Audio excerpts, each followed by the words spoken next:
और सीपीईसी का जिक्र करते हुए कह दिया कि संप्रभुता, भारत की संप्रभुता का ये उल्लंघन है। उसी मंच पर चीन और पाकिस्तान बैठा हुआ है। सबसे बड़ी बात जो एस जयशंकर ने पाकिस्तान में एससीओ के मंच पर कही है वो भारत की क्षेत्रीय अखंडता के उल्लंघन का मुद्दा है। भारत ने कहा कि पाकिस्तान और चीन के बीच जो चीन पाकिस्तान इकोनॉमिक कॉरिडोर बन रहा है उसमें भारत की संप्रभुता और अखंडता का उल्लंघन किया गया है। शंघाई सहयोग संगठन की बैठक में विदेश मंत्री एस जयशंकर ने हिस्सा लेते हुए चीन और पाकिस्तान की पोल खोली है। एससीओ समिट को संबोधित करते हुए विदेश मंत्री एस जयशंकर ने पाक चीन के सीपीईसी प्रोजेक्ट के कारण भारतीय संप्रभुता के उल्लंघन के मुद्दे को उठा दिया है। विदेश मंत्री एस जयशंकर ने कहा है कि एससीओ के सदस्य देशों का सहयोग परस्पर सम्मान और संप्रभु समानता पर आधारित होना चाहिए। ये जरूरी है कि सभी देश क्षेत्रीय अखंडता और संप्रभुता को मान।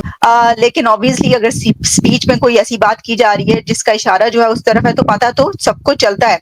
अब इसमें ये भी मैं देख रही थी कि इंडियन मीडिया और इंटरनेशनल मीडिया पे जो इस वक्त पब्लिश हो रहा है उसमें कहा जा रहा है कि जो डॉक्टर जयशंकर है उन्होंने बड़ा एक स्ट्रॉन्ग मैसेज दिया है पाकिस्तान को अपनी स्पीच। अब जब जयशंकर खिताब कर रहा है, पाकिस्तान का प्राइम टेलीविजन ने उसके एक दो जगहों पर म्यूट कर दिया, आवाज को बंद कर दिया।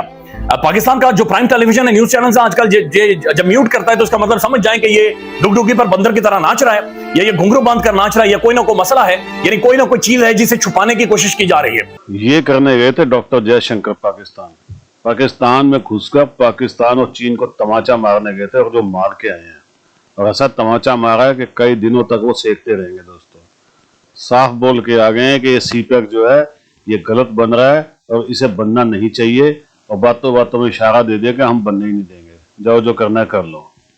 अब पाकिस्तानी जो है वो इस बैठ कर सोच रहे हैं कि भाई ये क्या कह गया आदमी। दोस्तों डॉक्टर जयशंकर जो बात बोलते हैं ना, उस बात के अंदर ऐसी ऐसी बातें होती हैं जिसको समझने के लिए बड़ा दिमाग चाहिए, और अनफॉर्चुनेटली पाकिस्तानियों के पास इतना दिमाग है नहीं है दोस्तों, क्योंकि इन्होंने सिर्फ जिंदगी में दो ही चीजें सीखी हुई हैं कि हिंदुओं को मार लो, जिहाद कर लो, एटम बम है हमारे पास, बस इनके पास वो कुछ नहीं है, ना इनके बस की कुछ है। बढ़ के मरवा लो।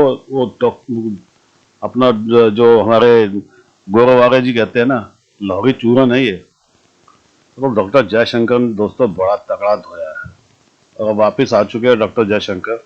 अब पता लगेगा कल कितना सीखे हैं ये, कल की पता लगेगी। वीडियो जब मजा बनेगी तो मजा आएगा। कमेंट्स कीजिएगा दोस्तों, वीडियो को लाइक और चैनल को सब्सक्राइब जरूर कीजिएगा। Thank you very much. लेकिन ऑब्वियसली अगर स्पीच में कोई ऐसी बात की जा रही है जिसका इशारा जो है उस तरफ है तो पता तो सबको चलता है।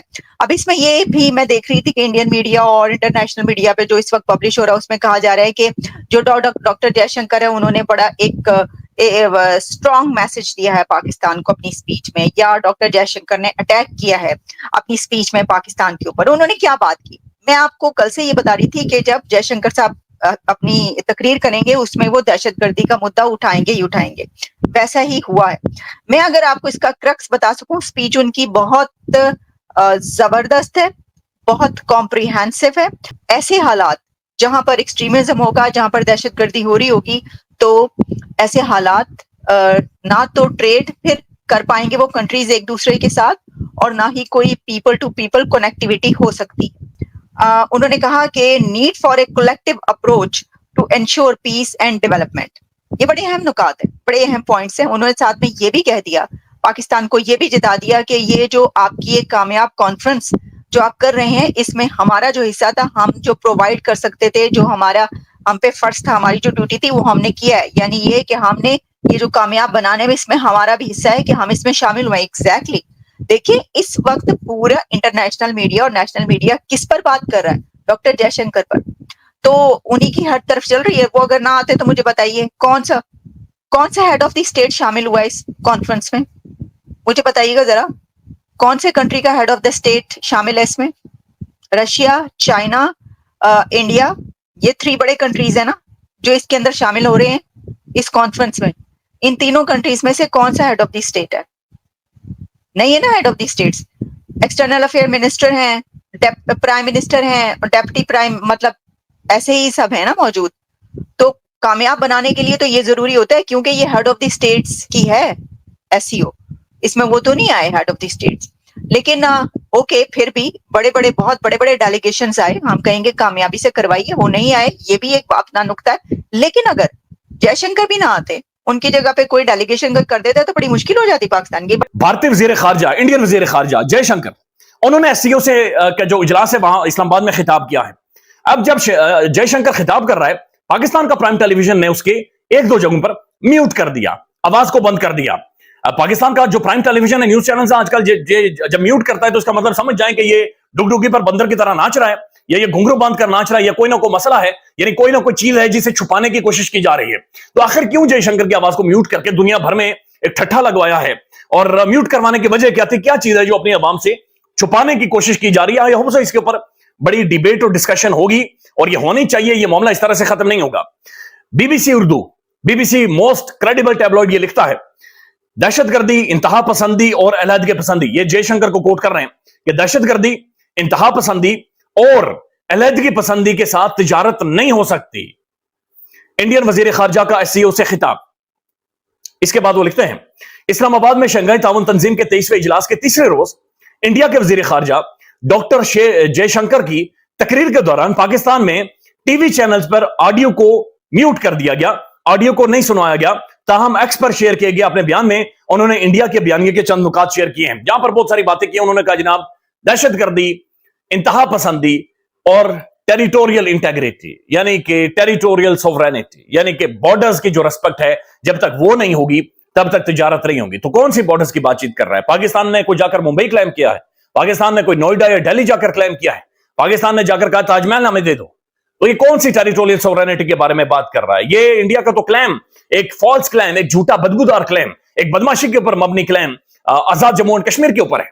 तो ये क्या उस टेरिटोरियल सोवरेनिटी के बारे में बातचीत हो रही है? उसके बारे में डुगडुगी बजाई जा रही है?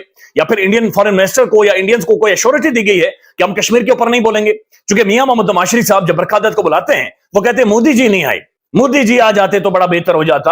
और बरकादत एक इंडियन साहब, यानी पाकिस्तानी साफियों से नहीं मिलना, किसी 200 जर्नलिस्ट पाकिस्तान में है, किसी से नहीं मिलना, लेकिन बरकादत एक मखसूस किस्म की प्रोमिनेंट इंडियन जर्नलिस्ट, उन्हें बुलाकर उन्हें एंगेज करके फिर ये पैगाम भी देना कि असल में हम तो भारत के साथ बड़े अच्छे ताल्लुकात चाहते हैं, हम तो मोदी जी को चाह रहे थे कि मोदी जी पाकिस्तान में आते और मोदी जी को शायद रायमंड भी बुलाया जाता। तो ये क्या है? यानी ये एक सवाल है जो अपनी जगह पर पैदा हो गया है, क्योंकि इंडिया तो खैर जीबी को भी क्लेम करता है, इंडिया तो आजाद कश्मीर को भी क्लेम करता है। तो कौन सी टेरिटोरियल सोवरेनिटी, कौन सी अलहदगी के हवाले से गुफ्तगू और बातचीत को वो रद्द कर रहा है? तो ये समझ से बाहर है। जो उन्होंने इंपॉर्टेंट बात की, उन्होंने कहा, उन्होंने पाकिस्तान के वो क्या कहते हैं, पोक करना है, उन्होंने कहा जी we should have an honest discussion, honest discussion होनी चाहिए। ऑनेस्ट, इसका मतलब यह है कि वो कह रहे हैं कि हम ऑनेस्ट डिस्कशन नहीं करते, ईमानदाराना गुफ्तगू की जाए। ये जो हमारी उर्दू में जो लफ्ज बनता है उसका कि ईमानदाराना गुफ्तगू की जाए, और ये इस चीज को मेक श्योर किया जाए। ईमानदाराना गुफ्तगू से उनका डॉक्टर जयशंकर का क्या मुराद है? Obviously he is talking about terrorism, extremism, militancy, and basically शायद उन्होंने जिसे कहेंगे ना, अदरवाइज उसको नहीं इतना ज्यादा वो करना चाह रहे। जारी बात है, वो पाकिस्तान आए हैं, वो होस्ट कंट्री को, ये जो ऑनेस्ट डिस्कशन है ना, इसका मतलब ये है कि टेररिज्म के ऊपर आप हमारे साथ बात करें, या वो कह रहे हैं कि टेररिज्म के ऊपर आए डायलॉग करें, या वो कह रहे हैं कि आए let's forget, if you really want to move on, let's have a conversation where terrorism is a case in point, जहां पे टेररिज्म जो है वो एक केस इन पॉइंट हो। सो ये वो बात कह रहे हैं। उन्होंने अपना एक जो जिसे कहेंगे ना मौक़िफ़, उन्होंने बड़ा टका के दिया है, ठीक है, और उन्होंने मौक़िफ़ दिया है। उन्होंने कहा कि पाए ने जी ये ना टेररिज्म के उत्ते गल करिए ते तां बेसिकली वो कह रहे हैं कि हम आपके साथ मूव ऑन कर सकते हैं। That's how we can move on, ठीक है। ये चीज़ जो है इसको do not underestimate what he is saying.